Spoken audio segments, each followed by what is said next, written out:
What's going on, YouTube? Welcome back to another Heart Over Height episode. Today, we're going to be discussing the massive contract that just went down, Lauri Markkanen re-signing with the Jazz, giving some pros and cons about it. So if you do enjoy this content, do me a huge favor, smash the like button, subscribe to the YouTube channel, comment down below on whether or not you agree with this or disagree with this contract, and we'll jump into the comments after this video is posted. So, of course, without further ado, let's get right on into this. So, of course, the big news, Lauri Markkanen signs 5-year, $238 million deal with the Utah Jazz. So before I break down the pros and cons of the contract itself, I do want to discuss how Lauri Markkanen got to Utah.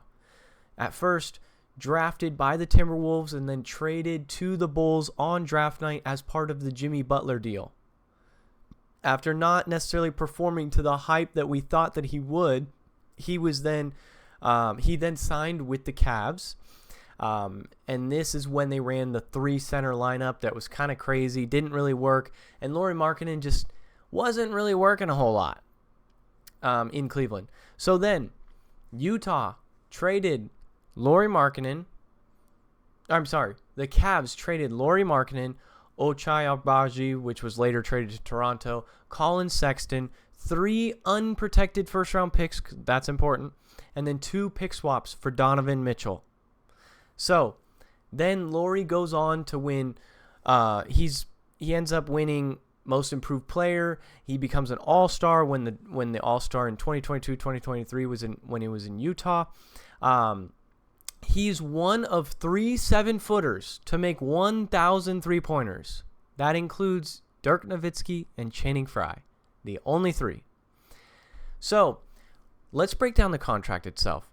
It obviously is a very important contract because today is August 7th. If he signed it yesterday, he would have been available, yesterday, August 6th. He would have been available to be traded 6 months later, being February 6th, which is the trade deadline. Because he signed it today, the day after the 6th, 6 months from now puts him at February 7th after the trade deadline, so he cannot be traded this season. And if they do decide to trade him, then it will need to be in the offseason. So we know Lauri Markkanen will be on the roster for at least this entire season. In the offseason, who knows? But it just means teams like the Warriors really missed out. They didn't want to give up Pods. He didn't want to necessarily play for them. So he signed this deal with Utah.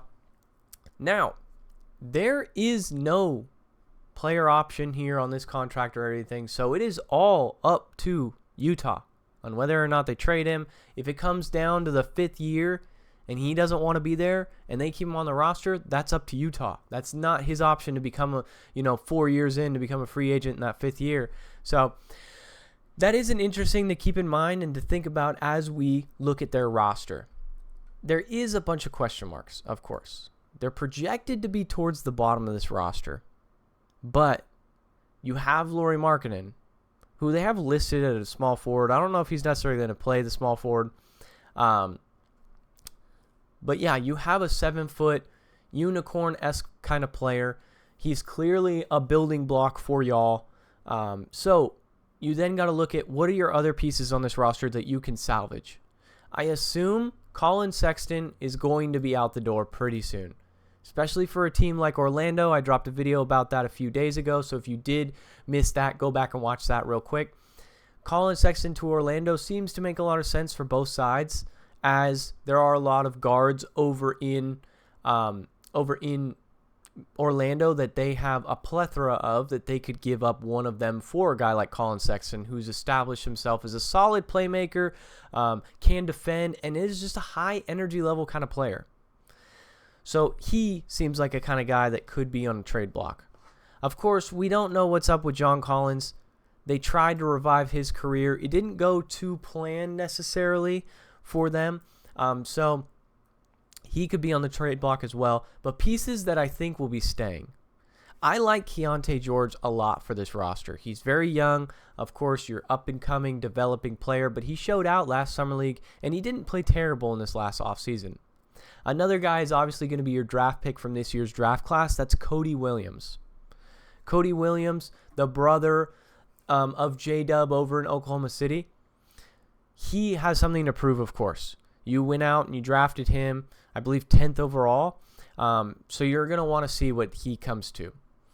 I don't know if Walker Kessler is necessarily safe, but I think Walker Kessler is someone worth keeping around just for another season or so, just to see, because he had a really good rookie year and then kind of fell off a little bit the second year. So I think the third year, you do see some sophomore slumps, of course. So I think the third year he could put everything together.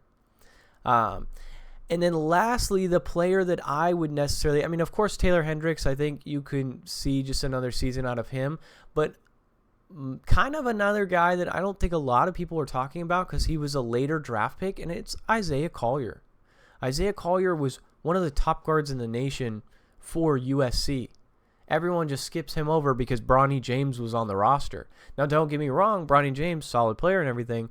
I just think no one is talking about him. No one's talking about him at all.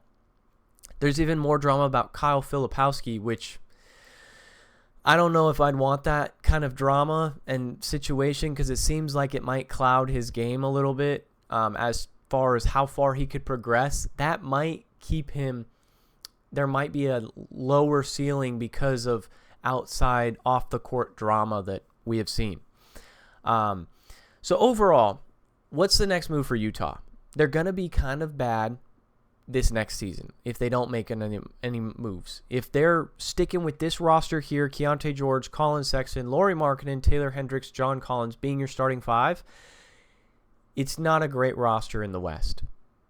I mean, in the East, they might be like playing area, but in the West itself, when you have up-and-coming rosters like San Antonio, you still, have, of course, the Rockets, the Lakers competing for a play-in, like teams like that. This next year's draft class is a legit draft class. Of course, they have Cooper Flagg, and that brings up a huge question. Why didn't you trade Lauri Markkanen and go get a bunch of draft capital from a team that was already on the bottom of the West, i.e. the Golden State Warriors? You could have gotten a guy like Jonathan Kuminga as well. And, Moses Moody, who was a first-round pick also, plethora of picks, etc. for Lauri Markkanen. And I will give one answer. The answer to that question, because the lottery odds are not guaranteed that they would get the number one overall pick. They can still be bad with Lauri Markkanen on the roster, have their pick in this year's draft, and end up with fall out of the top 3. So that is the problem with trading for all these picks. When you have a solid guy like him who was an all-star, most improved player, sniper of a three-point shooter, kind of a building block, can be a building block. Could he be your number one option on a championship team? We don't really know. We haven't really seen it. I don't really think so. But let's say they do end up getting the number one overall pick, and then they draft Cooper Flagg. Now you got this dynamic, athletic wing along with a 7-foot unicorn, and then you have developing guys in Keontae George, Cody Williams, like such for their next season. That's a dangerous-looking roster. So that, I think, is ultimately why they thought that the Kuminga, Moses Moody, and picks package just wasn't enough to entice them to go get Lauri Markkanen. And it was stated that Lauri said he didn't necessarily want to play there in Golden State. So that's something to think about. So if you guys did enjoy this video, do me a huge favor. Smash the like button, subscribe to the YouTube channel, comment down below on whether or not you agree with this signing of Lauri Markkanen. So with that being said, it's been another Heart Over Height episode, and I'll catch you guys in the next one. Peace.